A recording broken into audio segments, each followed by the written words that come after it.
Our philosophy and purpose is very simple. I believe that our nation's children belong to all of us.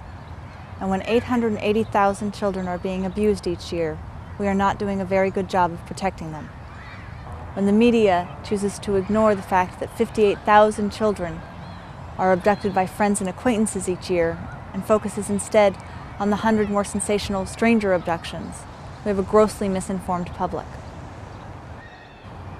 When issues of child abuse and pedophilia become the subject of jokes on late-night television, it is clear that we are not taking this problem seriously. We are not taking our children seriously. The purpose of the Joyful Child Foundation is to engage everyone from every socioeconomic level in the protection and wonderment of our nation's children. Our programs are designed to awaken a spirit of community that focuses on safety and the joy of childhood. Hi, I'm Erin Runnion. Samantha is my inspiration.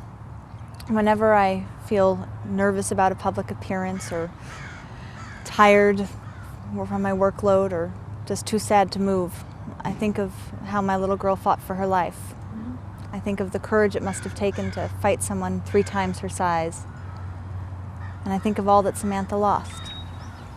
And I focus on ensuring that her fight was not in vain, that it had purpose.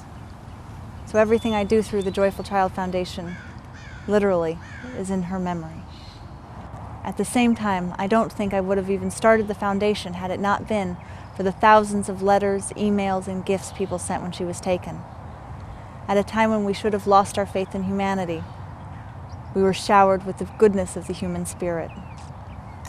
I thought that if I could take just a small fraction of the compassion and energy being focused on our family and put it toward the children that we could still help, we could accomplish a great deal of good.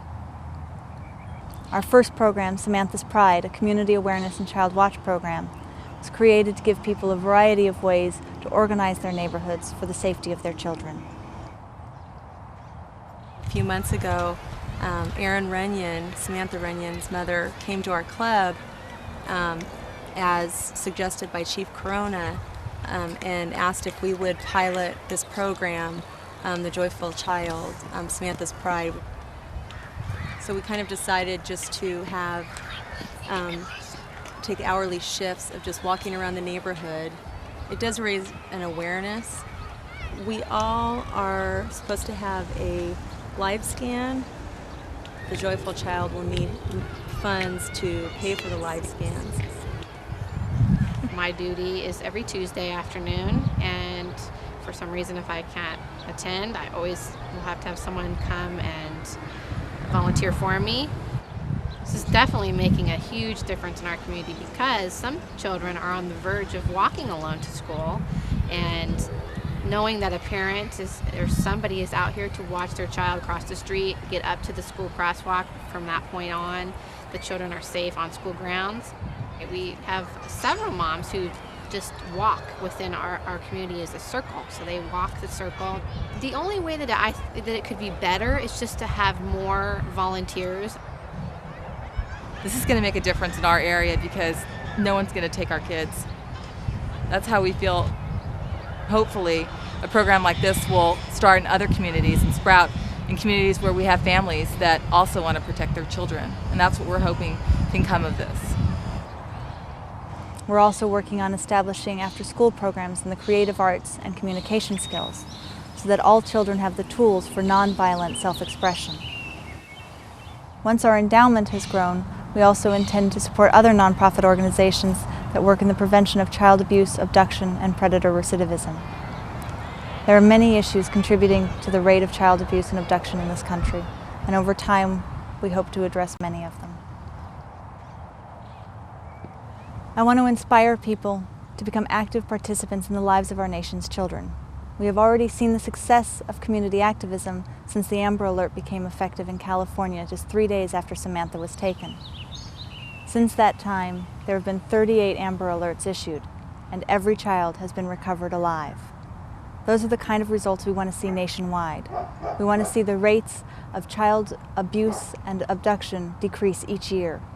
We want to see families rally around those who are at risk of abuse so that it is stopped before it ever begins. We want to see every child share in Samantha's joy, and we want to see every adult protect and cherish it. There are countless ways for communities to become involved. Through the collaboration of individuals, nonprofit organizations, public offices, corporations, law enforcement, we can unite our communities in the protection and wonderment of every child. From one person's courage and dedication in starting a Samantha's Pride Community Awareness and Child Watch program, an entire community can be uplifted. Individuals can help. As Samantha would say, be brave. Everyone has something to give and can give something back to their community if they have the courage to try. On a local level, businesses can help by sponsoring their neighborhood's Pride community building activities.